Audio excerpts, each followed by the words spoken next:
Basic mathematics for physics 7 chapter vector, इसका second video. पिछले first video में हम लोग एक चीज़ जो है निगेटिव वेक्टर थोड़ा सा ठीक से एक्सप्लेन नहीं हो पाया था, इसे कर देता हूँ। निगेटिव वेक्टर से ऐसा होता है कि दो वेक्टर होते हैं, इसमें एक की डायरेक्शन एक तरफ और दूसरे की जस्ट उसके अपोजिट होती है, तो इन दोनों को ऐड करते हैं तो अपने को नल वेक्टर मिलता है।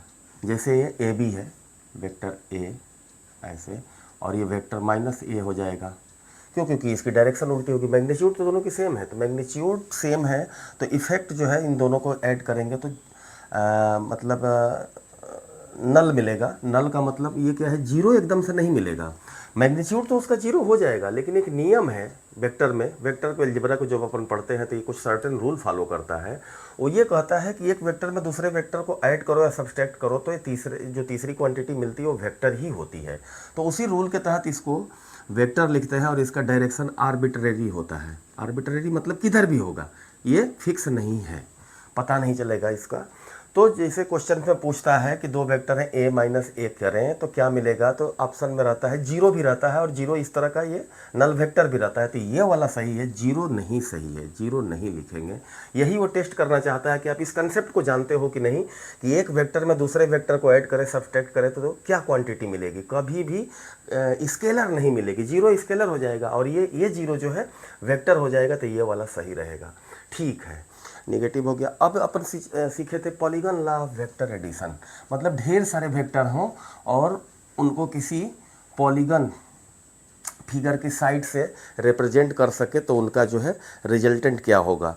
तो उसमें अपन अपन जनरल सीख लिए थे। क्वेश्चन नंबर 6 बुक का ले लेते हैं। वो ये कह रहा है कि 5 equal forces of 10 Newton, 5 equal forces हैं, प्रत्येक का मैग्नीट्यूड 10 न्यूटन है और वो ऐसे लगे हैं किसी पॉइंट पे कि उनके बीच का एंगल जो है इक्वल फोर्सेज है, तो बराबर बराबर एंगल पर लगे हैं, मतलब उनके बीच के जो एंगल्स हैं वो बराबर हैं। मान लो ये अल्फ़ा है तो ये अल्फ़ा होगा, ये अल्फ़ा होगा, ये अल्फ़ा होगा और ये अल्फ़ा होगा। अपन जानते हैं ट्रिग्नोमेट्री में पढ़े थे कि ओवरऑल जो एक पॉइंट के मतलब जो रोटेशन से पूरा यहाँ से यहाँ तक चलें तो ओवरऑल एंगल 360 होगा। तो 360/5 इज इक्वल टू एक एंगल का अल्फ़ा इज इक्वल टू निकाल रहे हैं, तो ये क्या होगा 5 7 35 72 डिग्री होगा। ये alpha is equal to 72 degree पर एक दूसरे का सेपरेशन बनाते हुए इस पॉइंट ओ पर ये अप्लाइड है। तो इनका रिजल्टेंट क्या होगा, जीरो होगा। अपन देखते हैं कैसे ये जीरो होता है। इधर ले लेते हैं, देखो पहले वेक्टर को ड्रा करो, ये 10 न्यूटन का डायरेक्शन ऐसे हो गई। अब इस पर 72 डिग्री के एंगल पर देखो, दूसरा 72 डिग्री एंगल कैसे होगा, मैंने बताया था कि टेल से टेल मिलाना पड़ेगा तभी एंगल निकलेगा। ये 72 डिग्री यहाँ बनेगा, ये वाला नहीं बनेगा, ये कभी नहीं बनेगा। इसी तरह यहाँ से 72, फिर ये 10 न्यूटन, ये भी 10 न्यूटन। देखो तो ये वाला बनेगा 72। अब ये 72 हुआ तो ये क्या 180 माइनस 72, तो ये 108, 108 डिग्री है। इसी तरह 108 और ये क्या होगा चौथा, ये भी जो है 10 न्यूटन और ये एंगल हो जाएगा 108 और ये भी 108, 1 2 3 मिल गया। अब चौथा ऐसे ले लो, ये भी देखने में थोड़ा अजीब दिख रहा है लेकिन आपको सिमेट्रिकल जब फिगर ड्रा करोगे तो ये मिल जाएगा 108 और ये ऐसे, ये भी 108 पर। अब ये आके original point initial point O पर मिल गया। कहीं से भी करते करते यहाँ आ गया तो टोटल तो इसका इफेक्ट जीरो हो ही गया ना। अगर ये नहीं होता एक, तब तो ये वाला जो है इसका 10 न्यूटन इसका जो है रिजल्टेंट होता, लेकिन ये उल्टा लगा है और बराबर क्वेश्चन ऐसा कह रहा है 5 equal forces of 10 newton each are applied at one point are lying in one plane, एक प्लेन में है। If the angle between them are equal the resultant force will be, resultant force कहीं option में दिया है जैसे 10 Newton 20 Newton 10√2, ये कुछ भी नहीं होगा, जीरो हो जाएगा क्योंकि ये क्लोज फिगर बन गया ऐसे करके। तो resultant R is equal to zero. ये इसका कंसेप्चुअल सोल्यूशन है, इसको गुणा भाग और ऐसे मल्टीप्लाई और डिवीजन और एडिशन से नहीं निकालेंगे, एक ज्योमेट्रिकल फिगर ड्रा करने आना चाहिए। और उसमें सबसे बड़ा क्रिटिकल चीज़ ये है कि 72 यहाँ देखेंगे, यहाँ नहीं, तो यहाँ जो बनेगा वो भी सब में 72 बनता जाएगा, तो 108 ये बनते जाएंगे और कंप्लीट हो जाएगा पॉलीगन। रेगुलर ये पेंटागन है, 5 साइड से बना है तो पेंटागन है, और रेगुलर जब कोई चीज़ होती है तो उसके अंदर के ये सारे एंगल्स बराबर होते हैं। ठीक है, अब अगला देख लेते हैं। एक क्वेश्चन है, सब्सट्रैक्शन तो बता दिया था, वेक्टर में से वेक्टर को सब्सट्रैक्ट करना हो तो जिसको सब्सट्रैक्ट करना हो उसकी डायरेक्शन उल्टा करके रिजल्टेंट निकाल लेते हैं, वही सब्सट्रैक्टेड फॉर्म होता है। ये क्वेश्चन नंबर 7 को देखते हैं। इसमें कह रहा है कि यूनिट वेक्टर, 2 यूनिट वेक्टर हैं, उनका रिजल्टेंट भी यूनिट वेक्टर आ रहा है। यूनिट वेक्टर यानी उनका मैग्नीट्यूड यूनिट है, 2 हैं, ये 1 और इनके बीच का एंगल नहीं दिया है 1। ऐसा मान लो फोर्स है तो न्यूटन, यूनिट वेक्टर बोला, हम फोर्स ले लेते हैं, फोर्स भी एक वो है। अब इसका ये कंप्लीट करिए और इनका रिजल्टेंट इससे जाएगा, तो ये भी जो है यूनिट है। मान लो इनके बीच का एंगल थीटा, हमें नहीं पता था कितना है, तो ये लिखो जो है ये रिजल्टेंट का 1 का स्क्वायर इज इक्वल टू इस 1 का स्क्वायर प्लस इस 1 का square plus 2 into 1 into 1 into cos theta. यहाँ से अपन इनके बीच का एंगल निकालते हैं। पहले इसको गायब कर दो और इसको इधर लाओ, -1 is equal to 2 cos theta imply cos theta is equal to -1/2। पीछे के 2-3 प्रॉब्लम में अपन प्रूफ कर चुके हैं कि इसको कैसे थीटा को ढूंढेंगे, is equal to cos 90 plus alpha, क्योंकि थीटा की वैल्यू, कास थीटा की वैल्यू निगेटिव आ रही है तो सेकंड क्वाड्रेंट में ढूंढेंगे, is equal to minus sine alpha. तो sine alpha is equal to 1/2 हो जाएगा, क्योंकि minus sine alpha is equal to -1/2, तो imply alpha is equal to 30, sine 30 पर 1/2 होता है। अब अल्फा मिल गया तो यहाँ पुट करेंगे तो फट से थीटा मिल जाएगा, cos theta is equal to cos 90 plus alpha हमने लिया, यहाँ 30 पुट करेंगे तो 120, यानी ये वाला एंगल जो है 120 डिग्री का है। यहाँ दिख नहीं रहा है, अब आपको समझना है। हमने तो सिंपल फिगर हमेशा ड्रा करेंगे, जो हम लोग पैरेललोग्राम या का जो वेक्टर एडिशन पढ़े हैं, सीखे हैं, उसी का हमेशा उपयोग करेंगे और फिगर बार बार ड्रा करिएगा बाबू। तो यहाँ अल्फा ये theta is equal to 120 degree आ गया। अब ये कह रहा है कि उनके डिफरेंस का तीसरा, then the magnitude of difference of these 2 factor.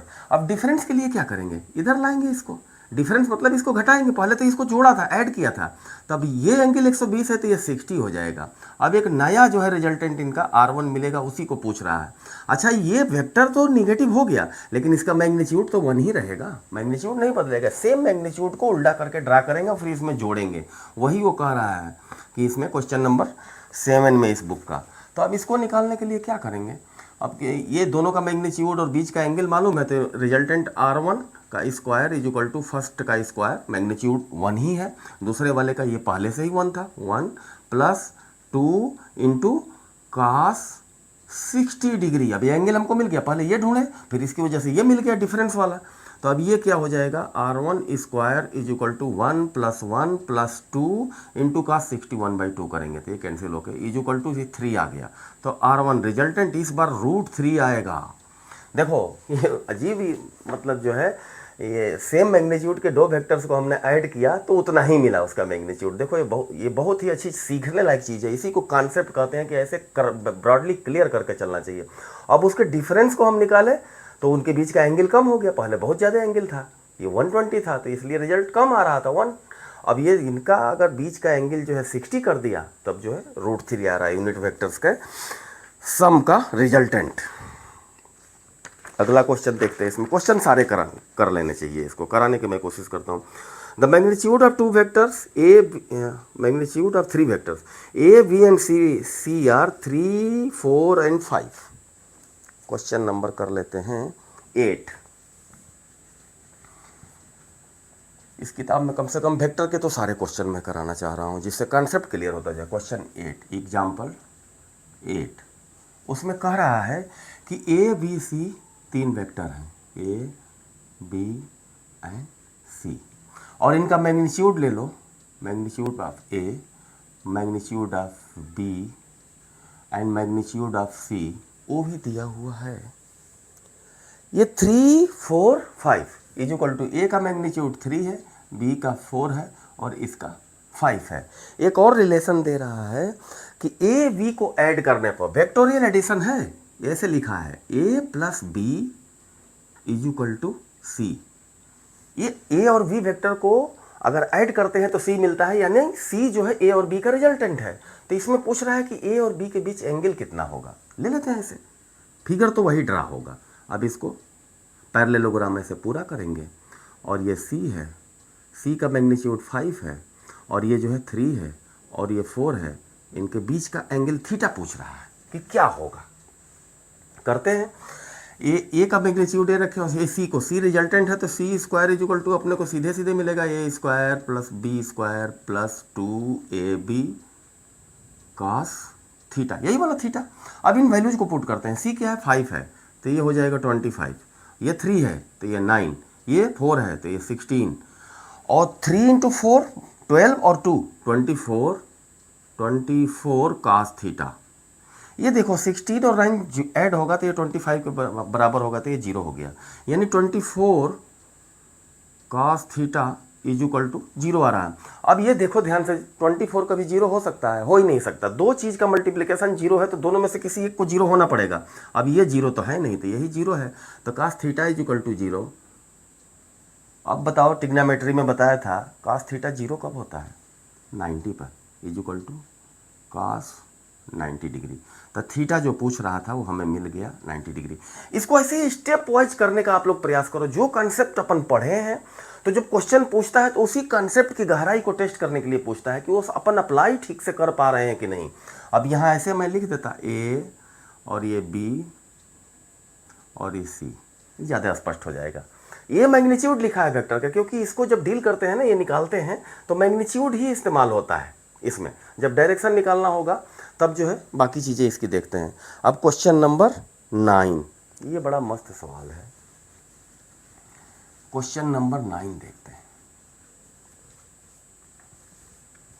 Example करके मैंने लिखा है EX9, किताब में भी इसी तरह है EX9। ये क्या कह रहा है, a vector is represented by, मान लो वेक्टर को ये ए से दिखा देता हूँ। ये इसमें लिखा है, वेक्टर दिया है 3i cap plus J cap, 3i cap plus only J cap, यानी इसका कोफिशिएंट 1 है, plus 2k cap, plus 2k cap. ये पूछा है कॉम्पिटिटिव एग्जाम्स में। तो XY प्लेन में इसका बोल रहा है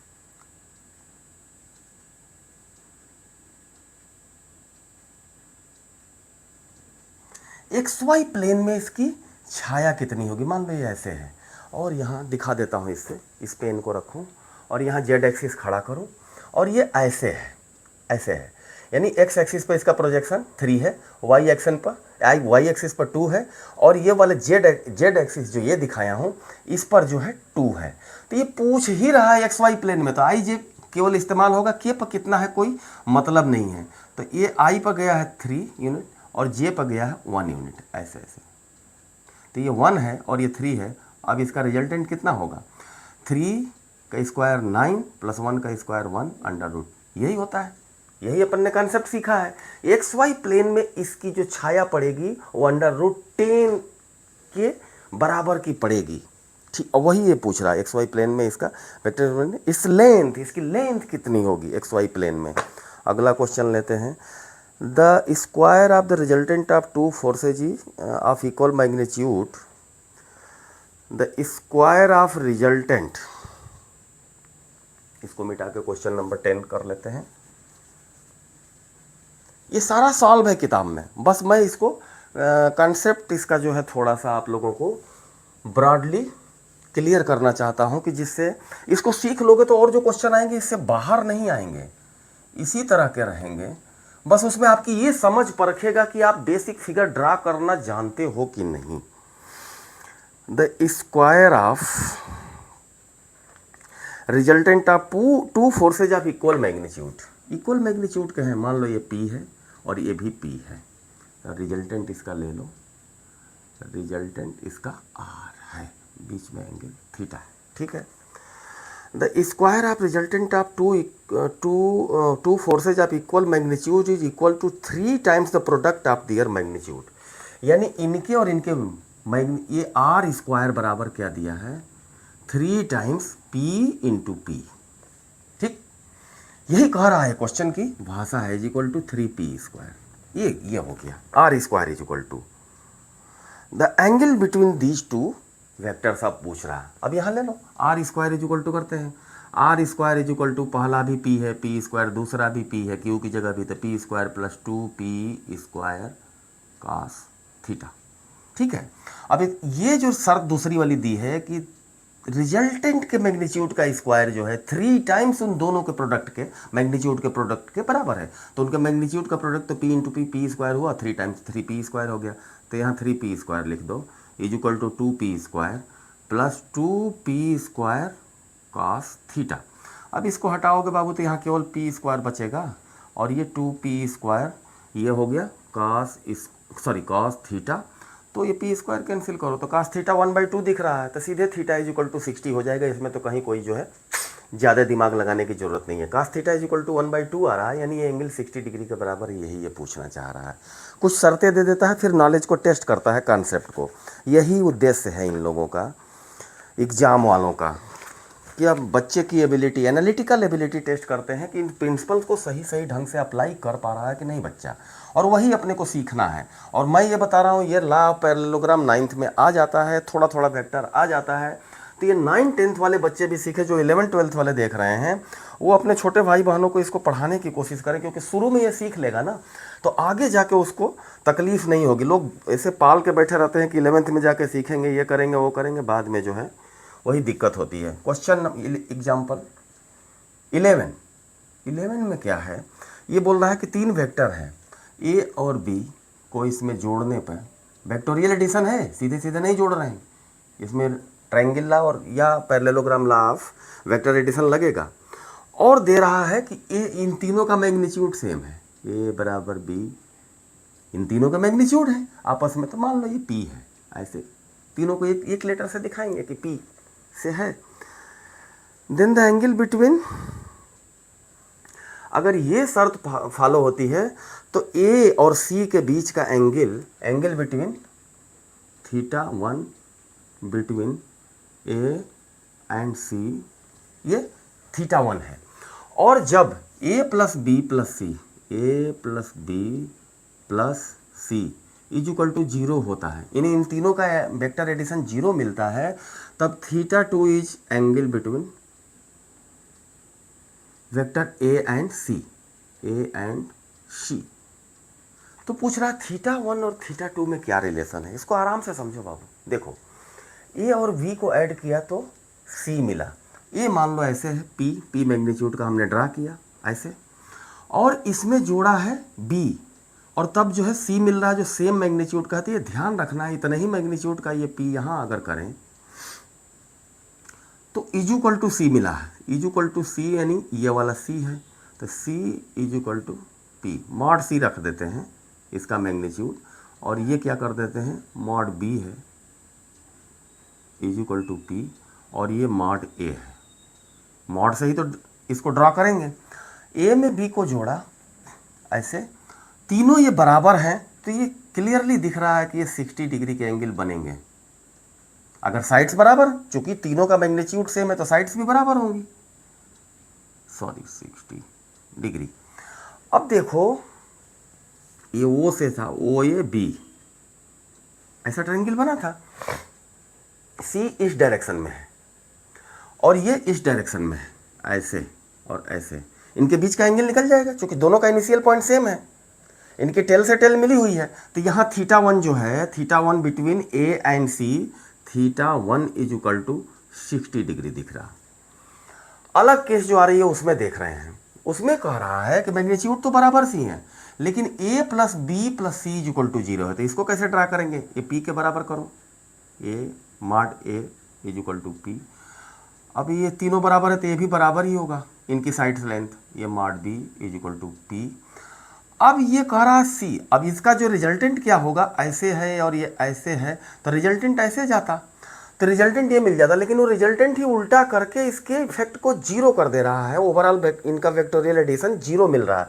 तो ये c जो है इस बार ऐसे होगा, उल्टी डायरेक्शन में, ऐसे कर लो, तो ये mod c is equal to ये p, P ये वाली डायरेक्शन है, तो ये 60 होगा, ये भी एंगल 60 होगा और ये भी एंगल 60 होगा। ऐसा क्यों?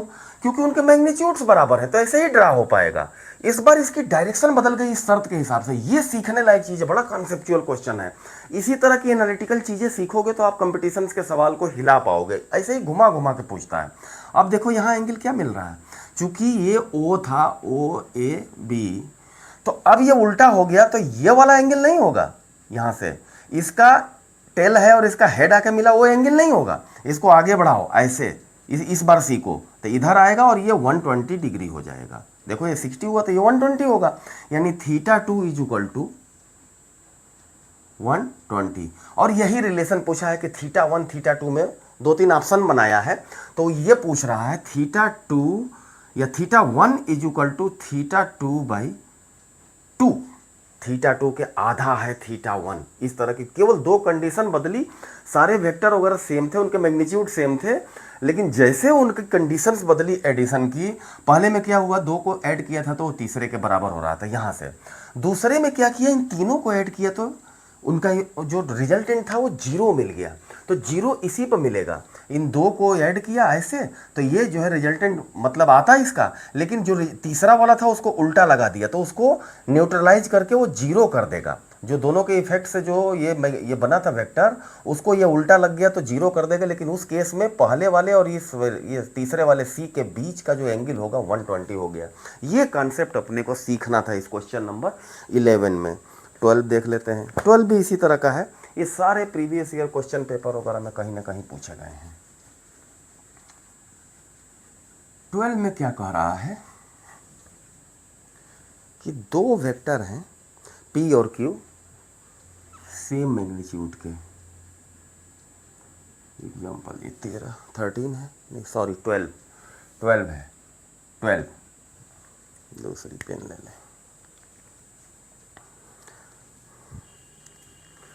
कह रहा है P mod P is equal to mod Q, 2 vector हैं सेम मैग्नीट्यूड के, और तीसरे वाले मान लो इज इक्वल टू, ये P ही रख लो इसको, और तीसरा जो वेक्टर R है उसका मॉड जो है उसका मैग्नीट्यूड √2P है।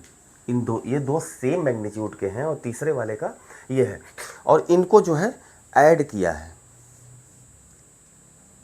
P plus Q vector P plus vector Q plus vector R is equal to 0 बता रहा है।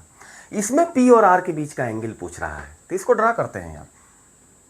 ये ऐसे हुआ P मैग्नीट्यूड का, ये देखो कैसे हो जाएगा ये। इसमें अपने को समझना ये है कि ये दोनों बराबर है, तो बराबर साइड से ऐसे ड्रा करके ये तभी ड्रा होगा। ये ज्योमेट्री को जानना चाह रहा है आपके। अब ये P√2 है, तो ऐसा तो तभी होगा ना जब इसका स्क्वायर प्लस इसका स्क्वायर जोड़ के √ लो इस हाइपोटेन्यूस के लिए, तभी तो ये बनेगा। अब ये हो गया 90 डिग्री, ये ऐसे जा रहा है वेक्टर, ये ऐसे जा रहा है, और ये जो है 0 तभी करेगा इन दोनों का रिजल्टेंट इधर होता, लेकिन ये इधर रहेगा रिवर्स डायरेक्शन में, तभी ये इसको न्यूट्रलाइज करके ये वाली कंडीशन सेटिस्फाई कर पाएगा। ये कॉन्सेप्ट है, इसी को सीखना है अपन अभी तक जो सीखे समझे। अब इसको इधर ले आओ। एक और प्रॉपर्टी बताया था मैं आइसोसेलेस ट्रायंगल का, कि अगर दोनों साइड्स बराबर हैं और ये 90 डिग्री है तो ये 45 के होंगे। 90 2 भाग में बढ़ जाएगा 45, तो ये कितना होगा 180 minus 45 that is equal to 135 degree. यही ये जानना चाह रहा है कि ये एंगल हो गया 135, और यहाँ भी देखो ये भी हो जाएगा। ये ऐसे आ रहा था, हेड से हेड मिला के भी निकाल लेंगे। हेड से हेड मिल गया, इसका ये हेड था तो अपन इसका टेल नहीं रख सकते, इसका भी हेड ही रखेंगे। ये 45 है तो ये सीधा आएगा पीछे से आएगा, तो ये भी 135। यही आंसर है। 2 एंगल तो 135 के होंगे और एक 90 डिग्री का होगा, वो इसमें पूछा है। लेकिन ये अपने को डायग्राम जो है इसको देख के बनाने आना चाहिए, कंसेप्ट से बनेगा ये। कंसेप्ट इसमें यही है। 12 नंबर क्वेश्चन हो गया। अब जो है 13 को करते हैं।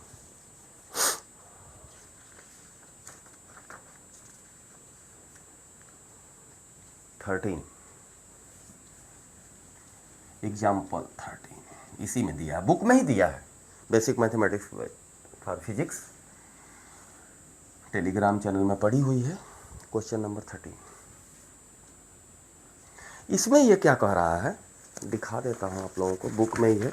इसमें तो पेज नंबर 158 है, शायद जो टेलीग्राम में डली उसमें थोड़े मोड़े पेजेज इधर उधर नहीं, यही है 158 नंबर पेज पे है।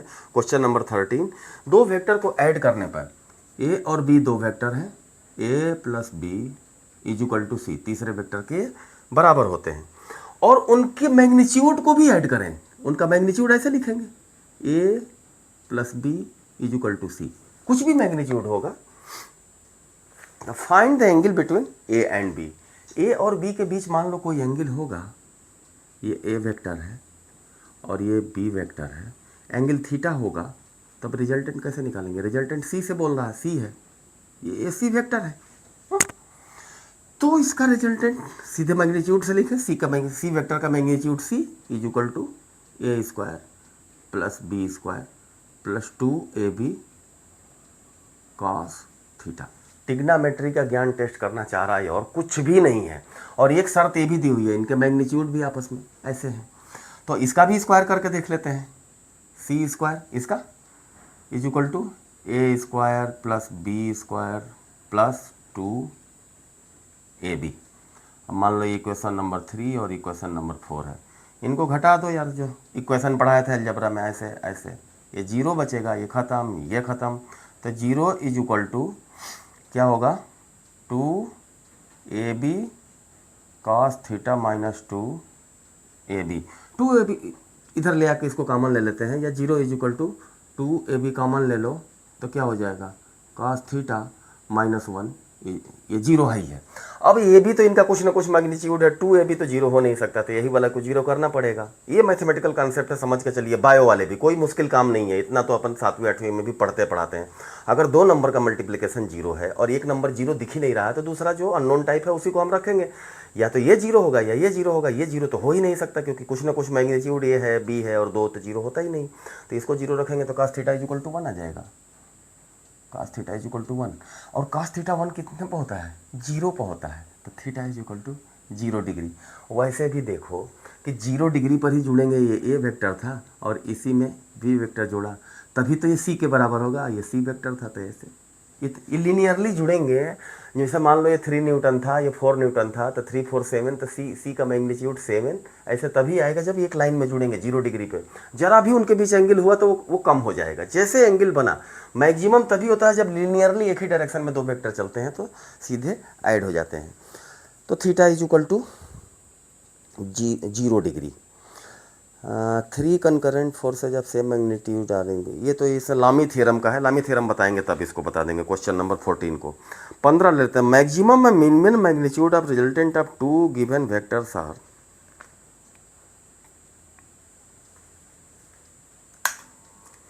Question number 15,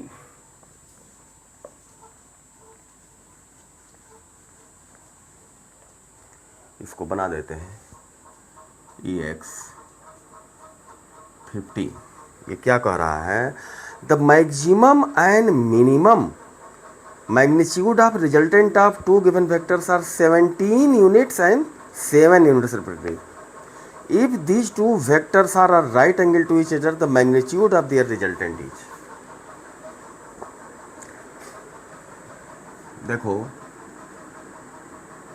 R square is equal to P square plus Q square plus 2PQ cos theta होता है, अगर दो वेक्टर P और Q थीटा एंगल पर ऐसे लगे हैं तो। ऐसे ले लो, ये R है और ये है P और ये है Q और ये थीटा। अब इनका मैक्सिमम रिजल्टेंट बोल रहा है कि 17 है।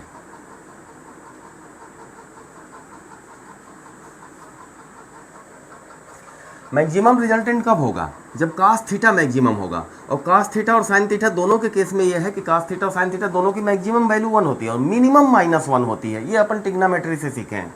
वो कैसे? देखो cos 0 पर क्या होगा? यहाँ मैक्सिमम होगा, 90 पर क्या होगा? 0 हो जाएगा, फिर ये निगेटिव ऐसे ऐसे जाता है इसका कर्व, ये +1 है और ये यहाँ -1 है, इसी के बीच ये ऑसिलेट करता है। 0 पर 1 हो जाएगा, 90 पर 0 हो जाएगा, फिर 180 पे -1 हो जाएगा, 180 के बाद 270 आया, फिर 0 हो गया जाएगा, फिर उसके बाद ऐसे बढ़ता और ये साइकिल को कंप्लीट करता है। ये थोड़ा सा अपने दिमाग में अपन रख लें। तो इसकी मैक्सिमम वैल्यू, इसको करो 17 का square is equal to P square plus Q square, maximum के केस के लिए, प्लस 2pq कास थीटा 1 रख ले, मैक्सिमम वैल्यू 1, खत्म। तो ये क्या हो जाएगा, p प्लस क्यू का स्क्वायर, p प्लस क्यू का स्क्वायर, यानी p plus Q is equal to यहाँ से मिल रहा है 17। पॉजिटिव लेंगे क्योंकि इन दोनों का मैग्नीट्यूड है, ये वो वाला नहीं लगाएंगे, प्लस माइनस वाला लगाएंगे तो भी वो आ जाएगा, कोई फ़ायदा नहीं है उससे। पॉजिटिव वाला लीजिए और इसको इक्वेशन 1 बनाइए। अब मिनिमम ये माइनस अगर 1 हो जाता तो p माइनस क्यू का स्क्वायर है, और वो जो है 7 है, 7 का स्क्वायर, तो यहाँ p minus Q is equal to 7 है, इक्वेशन 2। अब इनको सॉल्व करो तो 2p is equal to 24, p is equal to 12, और q इज इक्वल टू घटा के ही 12 इसमें से आ जाएगा 5। अब ये कह रहा है कि ये अगर राइट एंगल पर लगा दिए जाएं, जैसे ये 5 है और ये 12 है, राइट एंगल पे ऐसे ऐसे, तो इनका रिजल्टेंट ऐसे जाएगा। वो क्या होगा, रिजल्टेंट r रख दो, और ये दोनों के बीच का एंगल 90 है। एंगल ऐसे करें, आगे बढ़ाएं, इसको आगे बढ़ाएंगे, ऐसे ऐसे करेंगे तो ये ऐसे जाएगा। देख लो, ये आगे बढ़ाएं तो ये 5 है, 12 तो था ही, ऐसे ऐसे ऐसे ये बनेगा ऐसे रिजल्टेंट। तो कैसे करें, r square is equal to P square, 12 का स्क्वायर प्लस 5 का स्क्वायर प्लस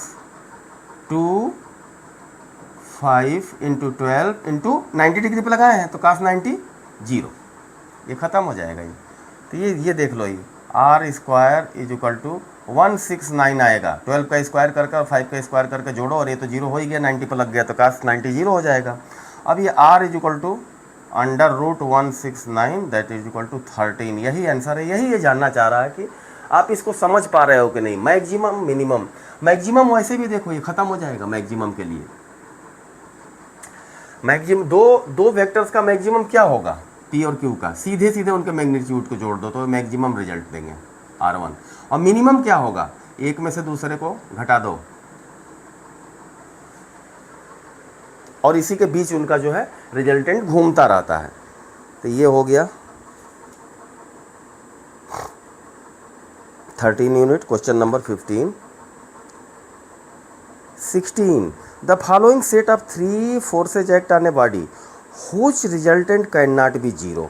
3 फोर्सेज का पेयर दिया हुआ है, 4 ठो, उसमें से ये जानना चाह रहा है कि कौन सा जीरो रिजल्टेंट नहीं देगा।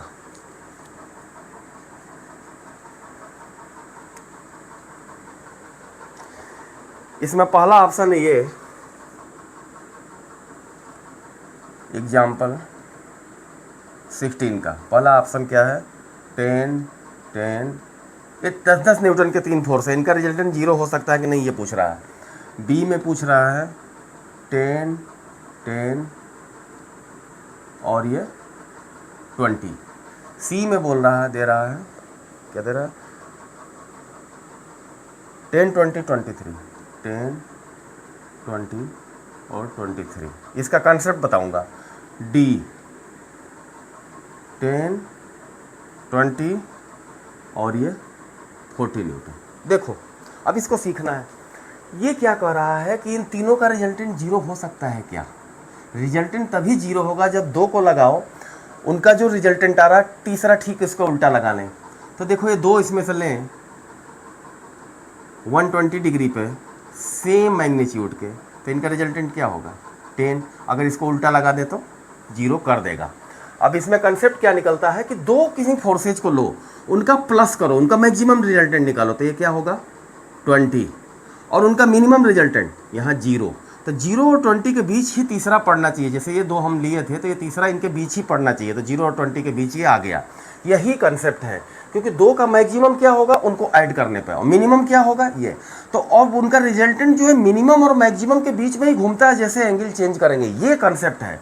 2 फोर्सेज हैं, ये P और ये Q, तो इनका मैक्सिमम रिजल्टेंट क्या होगा P plus Q, P plus ये Q, और मिनिमम क्या होगा ये P माइनस Q इस डायरेक्शन में। तो ये अब इनका जो जो ये रिजल्टेंट है इसी दो क्वांटिटीज के बीच P माइनस क्यू और P प्लस क्यू के बीच ये घूमेगी। इससे ज़्यादा नहीं हो सकती, इससे कम नहीं हो सकती, इनके बीच में कुछ भी हो सकती है।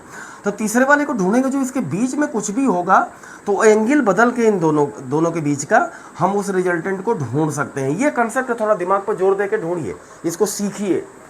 इसमें तो हमने देख लिया, ऐसे केसेज हम पढ़े हैं कि सेम मैग्नीट्यूड के दो फोर्सेज का रिजल्टेंट सेम है, तो तीसरे वाले को उल्टा डायरेक्शन तो कह नहीं रहा है, कैसे भी करके इनका रिजल्टेंट जीरो कर सकते हैं क्या? हाँ, तो कर सकते हैं, क्योंकि अगर इसको उल्टा लगा दें यहाँ पर 10 न्यूटन को इसी 160 डिग्री पर इनके दोनों के बीच से फाड़ते हुए, तो ये जीरो कर देगा। अब यहाँ क्या होगा दूसरे वाले में? ये तो नहीं हो सकता। क्वेश्चन की शर्त क्या है? Whose resultant can not be zero. तो यहाँ तो रिजल्टेंट जीरो हो सकता है, तो ये वाला ऑप्शन सही नहीं है। वो ढूंढने को ये बोल रहा है कि ऐसे ढूंढो कि उनका जो है तीनों का रिजल्टेंट जीरो ना हो सके। यहाँ भी जीरो हो जाएगा। क्यों? क्योंकि 10 और 10 को जो है एक डायरेक्शन में इधर लगा दो, 20 वाले को अपोजिट लगा दो, तो ये जीरो कर देगा। वैसे देखे तो इन दो को लो, 10 और 10 और 20 का प्लस करेंगे तो 30, और 20 में से 10 घटाएंगे तो 10, तो ये जो 10 है इन दोनों के बीच पड़ रहा है, यानी 10 आ ही गया यहाँ पर, तो ये भी जो है जीरो हो जाएगा, ये भी जीरो हो जाएगा। क्यों? क्योंकि इन दो को जोड़ो तो क्या होगा 43, और इसमें से ये घटाओ तो 3, 23 में से 20 घटाओ तो 3 होगा, तो 3 और 43 के बीच में ये 10 पड़ रहा है। इसको लेके भी देख सकते हो, 2 को जोड़ोगे तो 30, इसमें से इसको घटाओगे तो 10, तो 10 और 30 के बीच भी 23 पड़ रहा है, तो ये भी जीरो हो जाएगा, इनका रिजल्टेंट जीरो हो जाएगा। यहाँ देखो क्या तमाशा होता है, इन दो को जोड़ो तो 30, घटा दो तो 10, इनके बीच ये 40 नहीं पड़ रहा है, हटाओ अब इसको देखो, तो ये हो जाएगा, जोड़ोगे तो 60, घटाओगे तो 20। अब ये 10 जो है इनके बीच में कहीं भी आ ही नहीं रहा है, तो 10 ऐसा नहीं है कि इसको बैलेंस कर दे इनके प्लस माइनस किसी भी तरह से, तो ये वाला ऑप्शन है, इनका रिजल्टेंट कभी जीरो नहीं होगा। कोई भी डायरेक्शन रख लो, कैसे भी इनको लगा लो, एक प्लेन में, को प्लेनर में ऐसे लगा के 40 लगा लो, इधर से कहीं 20 लगा लो, कैसे भी नहीं करोगे कि 10 को ऐसे लगा लें, या किसी को भी बदल के देख लो, किन्हीं दो को जोड़ो और उनका प्लस मतलब उनका एडिशन और डिफरेंस निकाल लो, वो उसी के रेंज में बीच में ये आना चाहिए तीसरा, इसका करो, इसका करो, कैसे भी करो। तो ये वाला ऑप्शन सही है, डी वाला। इसमें जो है दो को जोड़ने और उनके डिफरेंस, सम और डिफरेंस के बीच में तीसरा नहीं आ रहा, और यही कंडीशन है। ये कॉन्सेप्ट अच्छे से क्लियर कर लीजिएगा। ये जो है CPMT 85 में पूछा है 1985। तो ये कॉन्सेप्चुअल सवाल है, और सारे सवाल इसमें हम दिए केवल कॉन्सेप्ट क्लियर करने का। बाकी जो नया सवाल डिजाइन करेगा कोई भी कंपटीशन वाला, तो वो तो आप लोग कर ही लोगे। अब 17 क्वेश्चन को देखते हैं, 17 में क्या हो रहा है।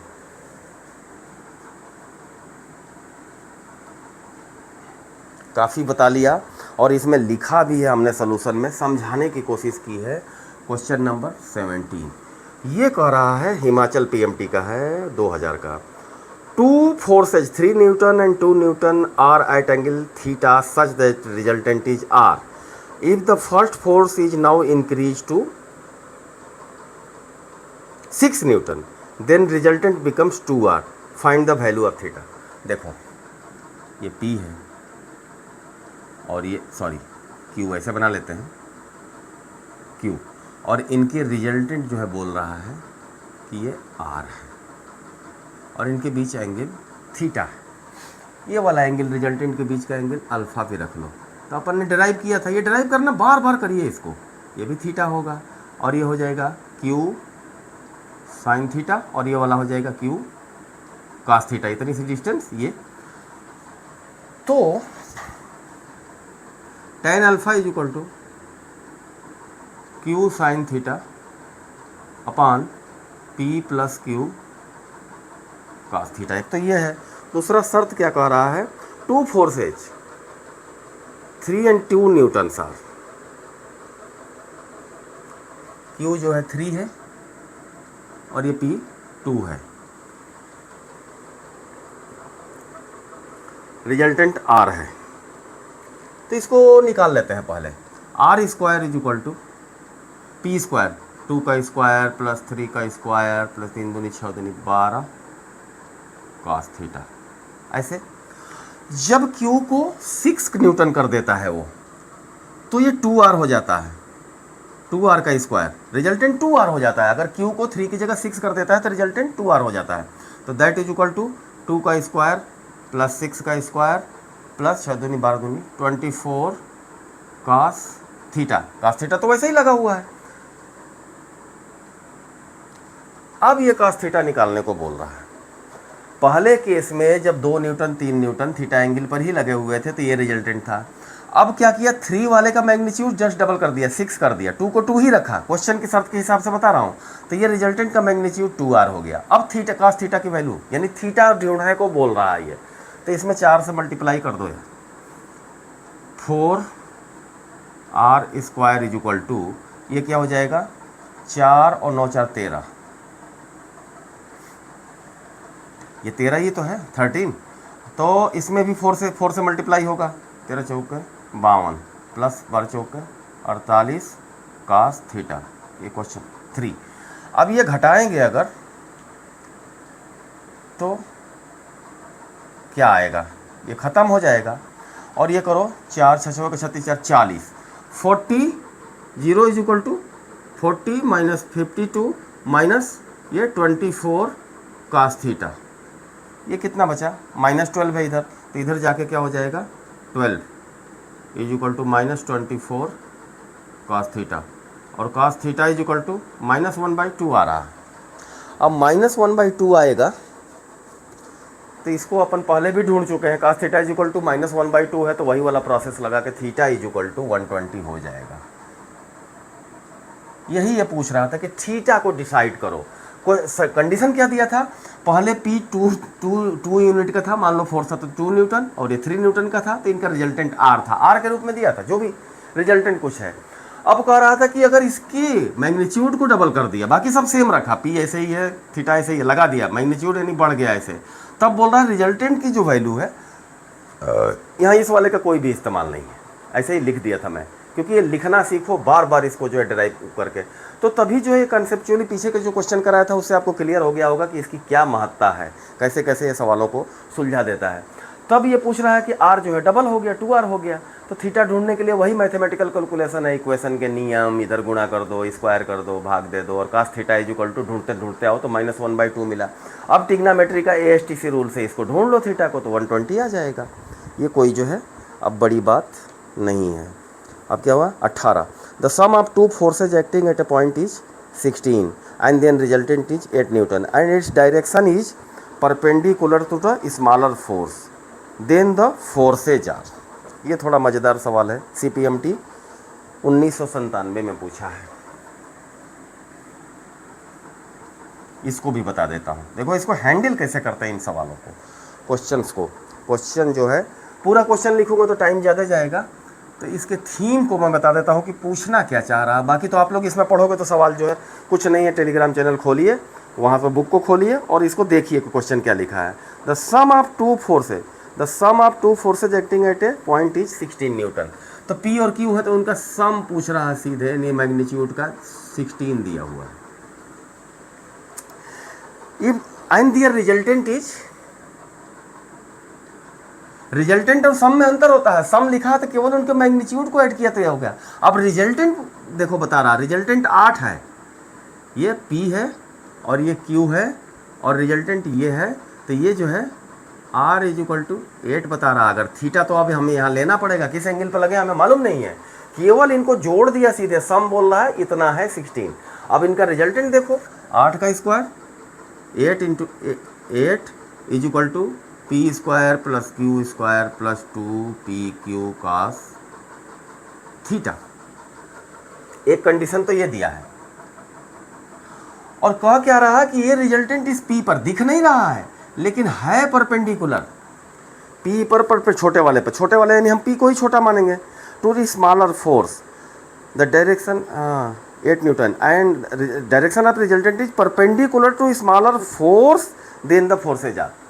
यानी tan alpha is equal to 90 है, tan alpha is equal to लिखो Q sine theta upon P plus Q cos theta, और ये है is equal to cos 90, sorry tan 90। tan 90 और tan 90 इन्फिनिटी होता है। अब इन्फिनिटी को यहाँ ले आओ और इसको उधर ले जाओ तो क्या होगा, P plus Q cos theta is equal to Q sin theta by infinity. अब ये जीरो कर देगा इसको, इज इक्वल टू जीरो। अब 2p से इसमें हम मल्टीप्लाई कर दे, क्यों, क्योंकि ये वाला 2p हमें इसमें ढूंढना पड़ेगा। तो ये हो जाएगा 2p square plus 2pq cos theta. ये टेक्निक है, थोड़ा सा मैथमेटिकल स्किल का इस्तेमाल है। हमने क्यों किया, क्योंकि हमें ये वाला चाहिए, तभी सुलझा पाएंगे। तो 2pq cos theta is equal to, देखो यहाँ से मिल रहा है 2pq cos theta is equal to minus 2p square, यानी हम इसकी जगह माइनस 2p स्क्वायर रख सकते हैं। इधर ले लेते हैं, 8 into 8 is equal to P square plus Q square. अब ये plus 2pq cos theta is equal to minus 2p square हम लिख सकते हैं। इज इक्वल टू क्या होगा भाई, Q square minus P square. देखो अब यहीं से ये सुलझेगा, 8 इंटू 8 इज इक्वल टू, ये क्या हुआ, इसको फैक्टराइज कर लेते हैं, q प्लस पी और q माइनस पी। अब यहाँ से एक इस्तेमाल करेंगे अपन, इसको 16 रखेंगे।